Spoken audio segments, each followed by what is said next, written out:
ReZero Starting Life in Another World Volume 18 with the 4th cover by Emilia in the main series. This time she's accompanied by Regulus. When I bought Arc 5's volumes, this cover in particular always intrigued me. It's so weird seeing our main heroine in what looks like a wedding with this evil albino womanizer. It's a very strange situation. For those like me that haven't read the volume yet, this cover is very provoking.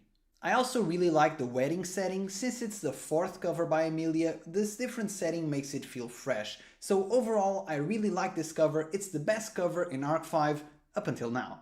After the absolute beating our heroes took in volume 17, this volume is mostly used to refocus and regroup. I fully expected Subaru to reset in this volume, and to my surprise, he did not. Things are looking very dire for our main characters, and yet after so much importance was put in Subaru's speech, it makes me think that it's a very similar situation to the heartfelt conversation Subaru had with Rem back in Arc 3. Subaru will either not reset for the remainder of the arc, or if he does reset, it will be after this point, which locks in some very difficult circumstances for a lot of the characters. I mentioned this in the previous video, but Subaru's reluctance to reset unless absolutely necessary really ups the stakes and makes the story feel more interesting. This volume was very character focused, so let's break down some of them, starting with one of the unluckiest characters in the series, Crusch. Poor Crusch, why does she keep getting bullied by the author like this? It's just sad at this point. She starts off as this cool, stoic, honorable military lady. Quite honestly, from a character design and the personality perspective, Arc 3 Crusch is one of my favorite characters in the ReZero series. And she was by far the best candidate for the royal throne, and I'm not even talking about in story, I'm talking about purely by her motivations and her credentials.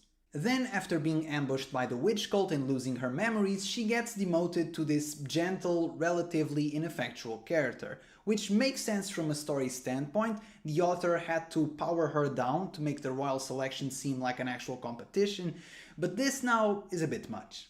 She gets infected, or should I say cursed, with dragon blood, and this is where I draw my line. This is no longer fun. Please stop the Crusch abuse. This is not fair. Why does Crusch have to suffer so much while Priscilla just parades around like the world is hers and Anastasia comes off unscathed and far away from every single battle? I'm just saying this is a bit of a conspiracy. I demand justice from my cool green-haired Valkyrie. I love that while she lost her hardened personality that came with her memories, she still keeps her core values as a character.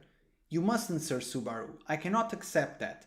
Please, right now the people need him more than they need me. When Subaru tries to help her with the curse, and she does need it, she rejects his help because that is not the best thing that Subaru could be doing right now for the people of Priscilla.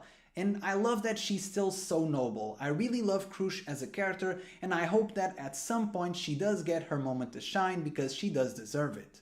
Speaking of royal candidates, let's go once again to what is perhaps one of the most arrogant and self-centered characters in fiction ever, Priscilla.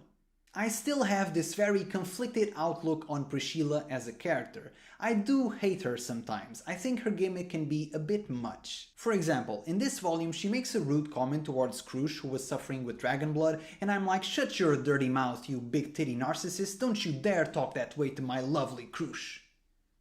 I swear I was not this way before I started making these videos. These videos are slowly starting to rob away my sanity, but anyway, back to Priscilla. Priscilla dominates every scene she's in with her self-centeredness and her obnoxiousness. It's part of the charm. She's very fun to watch precisely because of the same reasons that make her annoying sometimes. Still, I do think that Priscilla is best in small doses, and if we ever get to a point where we have an arc centered around Priscilla, I really hope that she has other redeeming qualities besides just competence, because otherwise her gimmick will wear me out.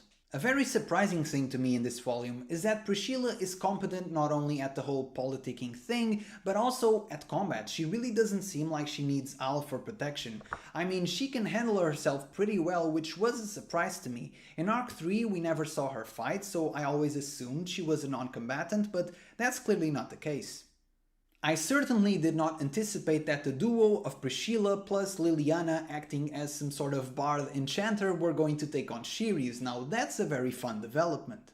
It's also super funny that Shiryu's authority seems to have less of an effect on Priscilla because her ego is too big to empathize with other people. That's super funny and super on character. Regardless of her very arrogant methods, Priscilla is very good at deciding the best course of action and pushing people's buttons, as was the case with Liliana. So then you do not have faith that the music you have inherited from your forebears in eras long past will succeed. She's so good at getting people to do what she wants, as frustrating as it may be, Priscilla always seems to come out on top. Finally, I want to note a very particular line that Priscilla says about Subaru. Time and again, you really do seem to be a man with good timing. I won't overanalyze this line because the yen press translation can be a bit yucky at times, but taken at face value, this comment does show something interesting. She would not say a line like this if she did not remember or at least know of Subaru's existence, so it makes me think that back in volume 16, when she said she didn't remember Subaru, how much of that is actually true, how much of Priscilla is her actual personality, and how much of it is a manufactured gimmick. I'm looking forward to see more from Priscilla and getting to know her real self. From the Priscilla camp we also have Al, a man surrounded in mystery and to me one of the most interesting characters in the series. In this volume we see that once again there's a lot of weirdness surrounding Al. For example, he just happened to pick up a mirror that belonged to the witch cult.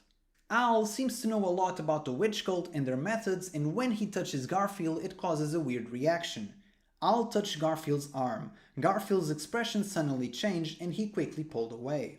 Was this Garfield's animal instinct or something else entirely? What's up with the weird reaction? What is up with Al? In this volume, Al seems to be a lot more outspoken than in other volumes, something that is speculated to be because of Shiryu's authority.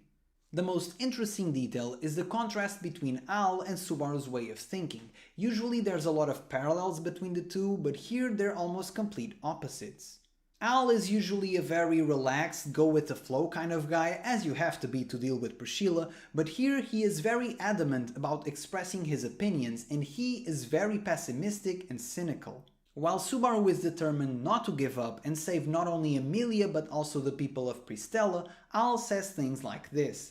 If only he could just put the whole world on his shoulders and keep on rolling. Now that would be something to see. But your average background character can't carry that kind of weight. I can't and Bro can't either. Al seems jaded, almost like what Subaru could have become if he had never met Ram or Emilia and all those important characters that push him forward. Obviously there's not much to go on until we get some actual answers about Al's backstory, but I will say that I don't really believe the fan theory of Al being Subaru. For some reason that just doesn't click with me, but regardless I am very hoping for the day that we get a volume centered around Al. Now let's go for the lady in the cover, Emilia. The running gag about Emilia being completely ignorant to any adult topic continues being very funny. Her not knowing what a virgin was helped bring some levity and some comedy to what was otherwise a very disturbing and creepy scene with Regulus. I do hope that she grows at some point, but for now it's pretty funny. Regulus is a mega creep, even the author says so in one of the afterwords, and despite that, here Emilia managed to be brave and proactive, something that is very impressive. She trusts in her friends and especially her knight and managed to convey important information through Al. She could have ran away, but she prioritizes the safety of the people of Priscilla and the wives of Regulus who have no one else to rely on. I just think she was a little bit premature, no pun intended, on that last scene with the wedding. On one hand, she shows courage and composure worthy of a royal candidate. Everyone in the pews froze, but Emilia faced his swelling rage with an unchanged, calm expression and a clear state of mind. On the other hand, what was the plan here? It seems that Emilia once again let her compassion and kindness take control of her decision-making into some very not well thought out decisions. On a meta level, me, as the reader, I know that as soon as things start going sideways on the wedding, Subaru and Reinhardt will just crash the wedding. It's just very predictable from a story standpoint. But Emilia as a character doesn't know that, obviously, so was she planning on making Regulus angry, getting one-shotted and boom, game over? What was the actual plan here? It makes no sense. It's very hard for me to criticize this scene because either running away or playing along with the wedding would have been against everything that Emilia's character stands for, and yet at the same time that type of cold-bloodedness and rational decision-making would have been a very interesting twist for Emilia as a character. Here, while she is brave and determined, I can't help but think what would happen if Subaru and Reinhardt hadn't intervened. Emilia as a character once again gets away with being herself and not actually making a hard decision, if that makes sense. So I didn't quite know what to expect, but I think a slight twist here would have given Emilia a slight edge that her character currently needs. Finally, the aspiring politician Subaru. Much like in the previous video, I have to admire Subaru's growth as a character. He's determined, he's resilient, he's reliable. He's not a powerful character like Reinhardt who just swoops into the scene and vanquishes his enemies with his mighty sword, but Subaru to me is a true hero. For example, he prioritized saving Crusch, who was unconscious, and ended up falling off the dragon himself. By the way, my heart stopped when I saw that he lost the whip. Thankfully, he got it back. I like the whip. Maybe it's too much Castlevania, but I like it. I also love the other scene with Crusch where he's absorbing the curse from her and she's the one who has to stop him. Subaru does a lot of selfless acts in this volume. Volume 18 does a great job at contrasting Al's cynicism with Subaru's almost irrational optimism. It really highlights how special Subaru has become as a character. I'm not going to lie, at the beginning Subaru was a bit annoying and at multiple points during the story I felt like slapping this fictional character through the pages, but now Subaru has become a great main character. And now my dude has a cursed leg that can regenerate wounds. If there's something me and 12-year-old me would have in common is that we both find that pretty cool. Plus, knowing the author, I'm sure that a leg that can regenerate will be used in many painful ways.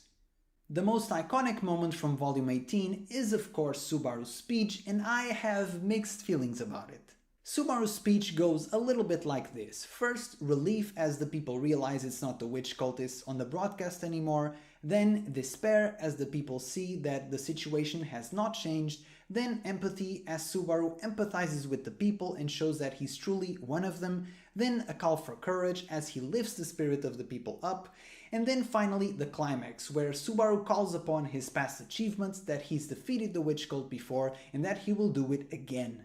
This is a good structure for this type of speech. I like the crescendo where he slowly builds the people up, however I think it could have had less self-deprecation in the bigger and more powerful climax. There's this thing in ReZero where usually a character will just air out his own inadequacies in a very honest manner. Usually it's Subaru, but sometimes it's other characters like Emilia for example. I don't know if the author has watched the last scene of 8 Mile on repeat, but these moments are very common in ReZero.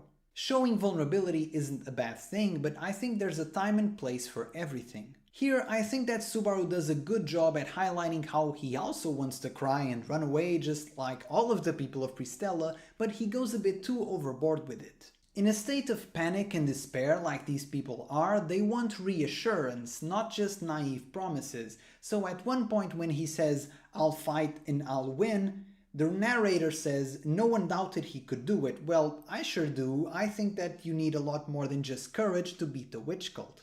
When he finally says at the end that he's the man who beat Sloth, I'm like, yeah, this is the good stuff. Now, really strongman your argument. Say you have the Sword Devil with you and all of these royal candidates and you're prepared and you're going to defeat the witch cult, but then the speech just ends. I was a bit confused. I understand that in story his speech is more effective than it would otherwise be in real life because Shiryu's authority is amplifying the positive emotion. However, I think that he could have been more convincing in his final argument. This speech needed a bigger punchline, and really he had a lot of things he could say to make his argument more compelling, but he just stopped short and I don't really understand why. So yeah, maybe this is a controversial statement. I didn't really check Reddit or any other forum to see what the community consensus was on this, but to me, I think that the structure of the speech was very good, but the closing statement was not very strong. It needed to be longer and more profound. Did you enjoy Subaru's speech, or like me, did you think it needed a little bit more sauce? Leave it in the comments below. Overall, Volume 18 was a big Rocky-like moment, motivational speech and all, where the heroes build themselves back up after a terrible defeat and are now ready to save the day. Lots of good character moments in this one, and it has become apparent how reliable of a protagonist Subaru has become. As for my MVP, I think it's pretty obvious. I have to give it to Subaru. He has done a phenomenal job in this volume. So this was it for me today, folks. Be sure to leave a like and subscribe, and I'll see you guys on the next video. Bye bye.